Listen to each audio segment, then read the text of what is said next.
From Kern Government Television, welcome to this week's Kern County Board of Supervisors meeting, originating from the County Administrative Center located at 1115 Truxton Avenue, Bakersfield, California. Kern County's vision is to create and maintain a customer-centered county government designed to garner the confidence, support, and trust of the people we serve. Today's Kern County Board of Supervisors meeting will convene momentarily.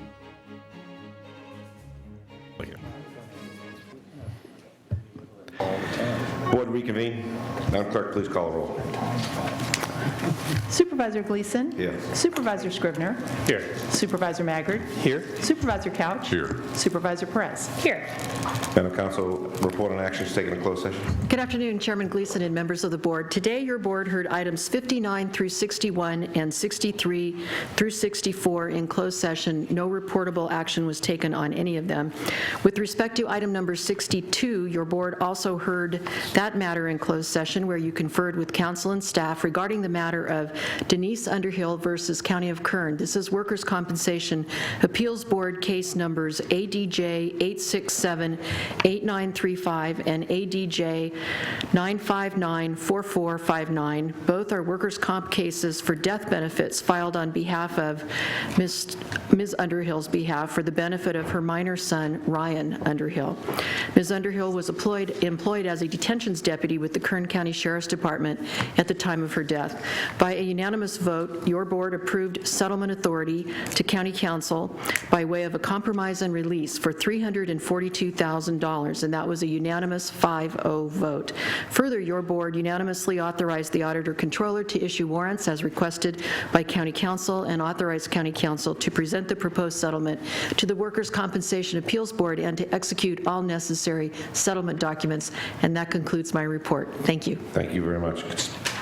Move on with the consent agenda. All items listed with the CA above the item number considered to be routine and non-controversial by county staff. Consent items will be considered first and may be approved by one motion if no member of the board or audience wishes to comment or ask questions. If comment or discussion is desired by anybody, the item will be removed from the consent agenda will be considered in listed sequence with an opportunity for any member of the public to address the board concerning the item before action is taken. So going through the agenda, starting on page 2 under Planning and Natural Resources Department, item number 4.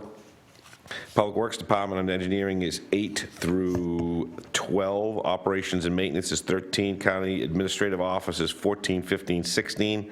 Item number 17 has been pulled off consent. Number 18, 19, and under General Services Division, numbers 20, 21, 22, 23, 24, 25, 26, 27, 28, and under consideration of ordinances introduced on June 7th, 2016, item number 29, matters for executive approval 30 through 33. Any member of the public wishing to pull any of these items off consent? Seeing none, we'll bring it back to the board for consideration and a vote. Motion on consent. Second. Please cast your votes. Motion is approved, all ayes. Great.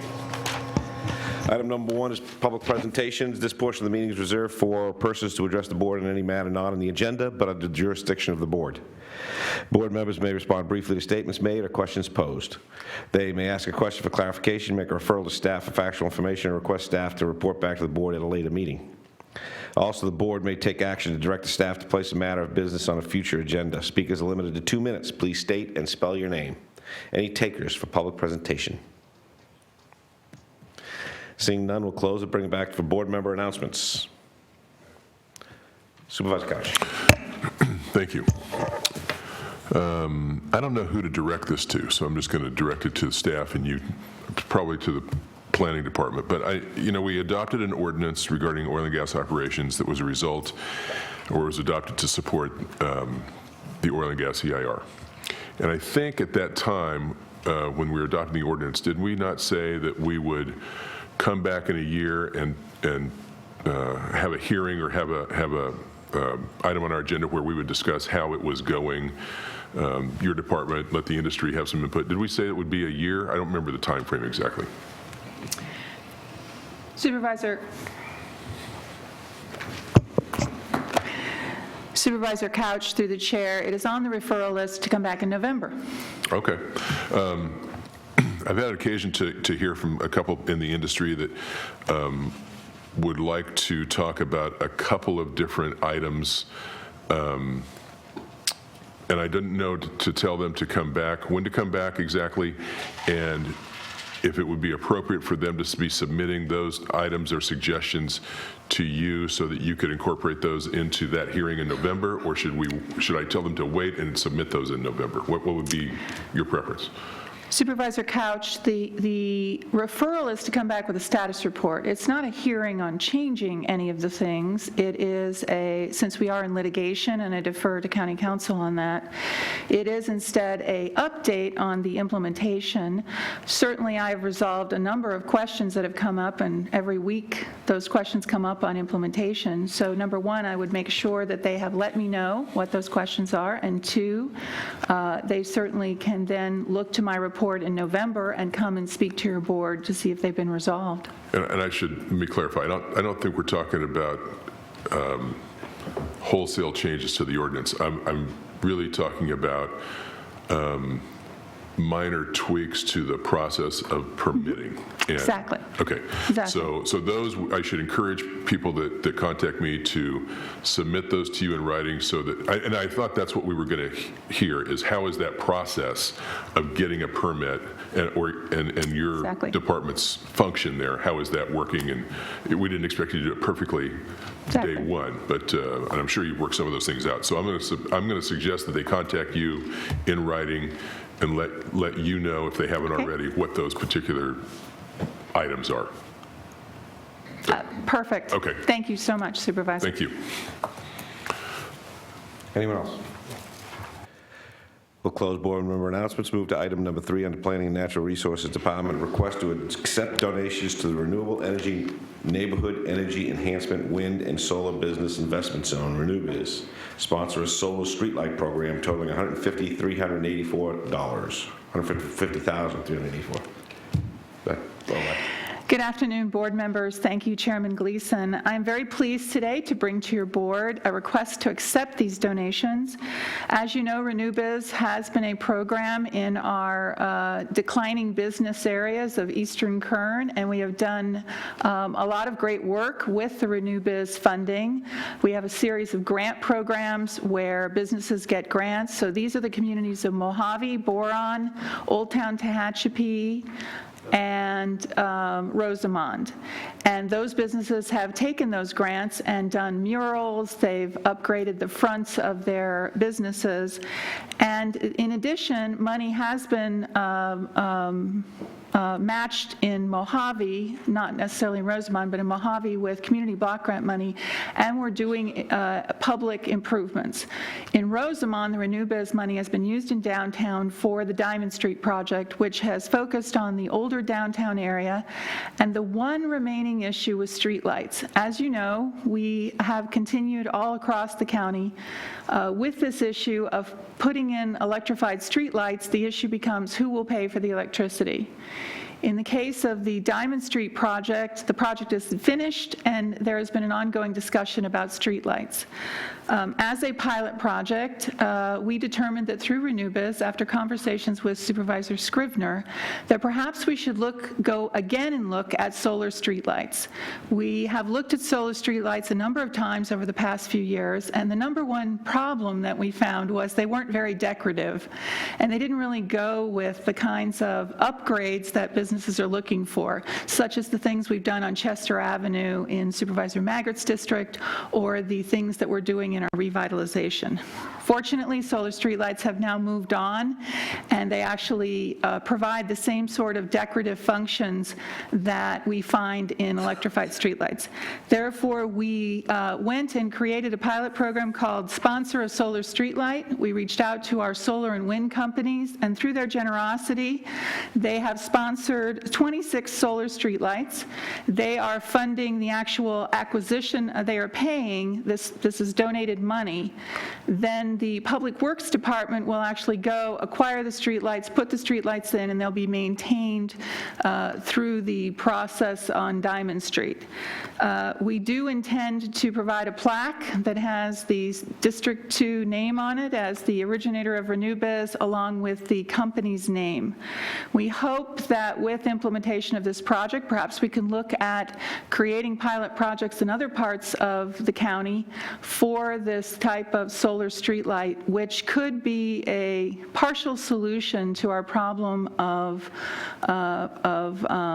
long-term lack of streetlights in areas. There's two sides to the streetlight issue. One, of course, is public safety. But for a downtown district, it is a fundamental need. People will not shop, people will not come after dark to a downtown area that doesn't have streetlights. So at this time, I'd like to acknowledge the companies. We have and these are all companies that currently have solar projects and wind projects and major investments in Kern County. As you know, these companies have brought new attention to our county with private and commercial investors. They are S-Power, which stands for Sustainable Power Group. You're familiar with their project as you drive out 58 near General Beale Road. BHE Renewables, which is a Berkshire Hathaway company, and they own the largest solar project in California in both Kern County and LA County. SunPower, First Solar, Recurrent Energy, Marisol Development, EDF Renewable Energy, and 8 Minute Energy. All of these companies have significant investments, and I would like to thank them very much for their support and creation of our economic story, which is now matched by their ongoing generosity in supporting the communities. Outstanding. Thank you very much. Anyone in the public like to make a comment? Close the public hearing and pass off to Supervisor Scribner. Thank you, Mr. Chairman. Well, Ms. Oviatt, first of all, thank you for your excellent report. But I also want to thank you for doing the legwork on this. This was an idea that you and I hatched, but you really have taken the lead in contacting the companies. And this is a great story of community partners and public-private partnerships to solve an issue that we had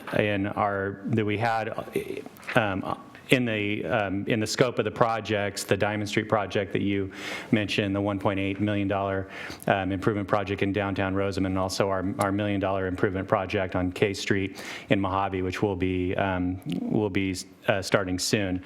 It's also, a great story about the partnership that Kern County has created with these industries and the business-friendly environment that we create here, where companies do want to come and invest, not only investing the $28 billion with a B in our renewable energy sector, but also to make investments of $150,000 to improve the quality of life in our desert communities. And so for that, I want to say thank you to the representatives that are here, and also to everybody who has contributed. I mean, our renewable energy industry has created 8,000 construction jobs in this county and 1,200 permanent jobs, which is critically important in light of the fact that we've seen a big downturn in our petroleum industry. And so this is just a great story all around, and I want to thank everybody who was involved, and I'll make a motion to accept this donation, and we'll look forward to seeing an expansion of this program, particularly in Mojave, which has been concerned about the lack of street lighting in the CSA area. So we're going to, as Ms. Oviatt said, there's a pilot project. We're going to see how it works, and I think it will be successful, and then we can look at addressing some of our other concerns in other areas of the county. So motion to approve. Second. Please cast your votes. The motion is approved. All ayes. Thank you, Supervisor Scribner. Next up is Public Works Department. Item number 5, hearing on fiscal year 2016-17 service charges for all county service areas.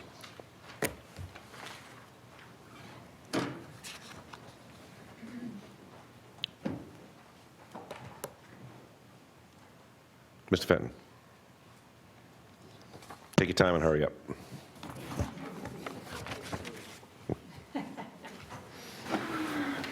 As fast as I can go, Chairman. It's all right.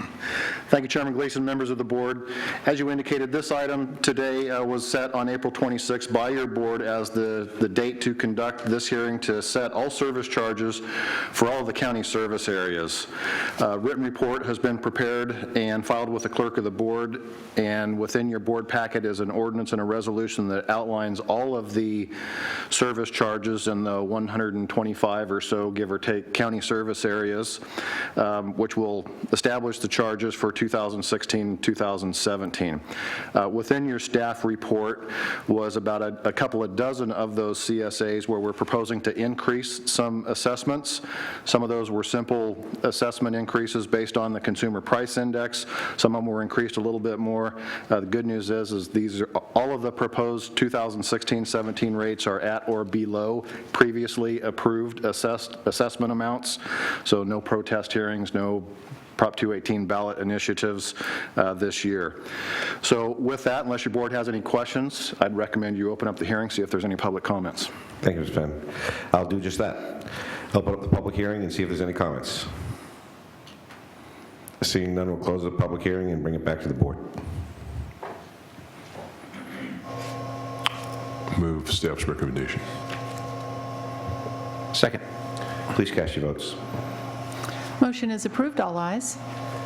Item number 6, Debt Advisory Committee hearing pursuant to the Tax Equity and Fiscal Responsibility Act and proposed resolution to approve issuance of $6,500,000 in multifamily housing revenue bonds by Golden State Finance Authority for Harmony Court Apartments consisting of 96-unit multifamily rental housing project located at 5948 Victor Street, Bakersfield. Mr. Fenn. Thank you, Chairman Gleason. Members of the board, your board's been requested today to conduct a hearing in conformance with requirements of TEFRA, or the Tax Equity and Fiscal Responsibilities Act, with respect to the proposed execution and delivery of some multifamily housing revenue bonds. As you indicated, the Golden State Finance Authority proposes to issue tax-exempt revenue bonds to finance the acquisition, rehabilitation, and equipping of a 96-unit multifamily rental housing project. It's on about 3.3 acres at 5948 Victor Street here in Bakersfield. The bonds will be used by Golden State to provide a loan to Harmony Bakersfield, ARLP, to acquire, rehab, and equip the project and keep the property to provide affordable housing. At this time, the applicant's requesting authorization to issue these bonds in the amount not to exceed $6.5 million related to this project. And on May 19th, 2016, the Debt Advisory Committee met with the applicant to consider this proposal.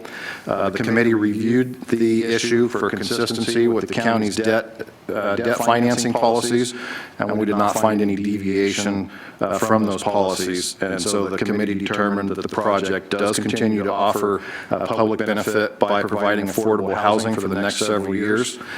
I would point out that the County of Kern is not the issuer, and therefore we have no financial liability with respect to this bond issue.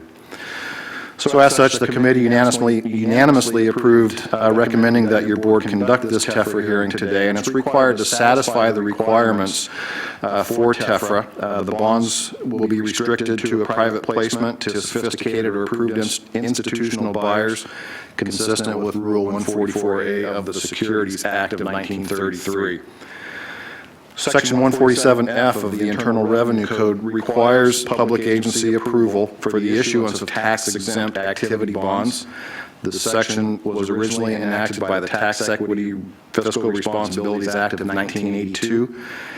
Each project proposed to be financed by an issue of private activity bonds must be approved by the governmental unit issuing the bonds and the governmental unit having jurisdiction over the area which the project is located in order to qualify for tax-exempt status. So with that, I would recommend your board open the hearing unless you have any questions for me first. There is a representative from the applicant as well as from the Golden State Financing Authority if you have any questions for them. Thank you, Mr. Fenn. Open it up for public comment. Seeing none, close public comment and bring it back to the board.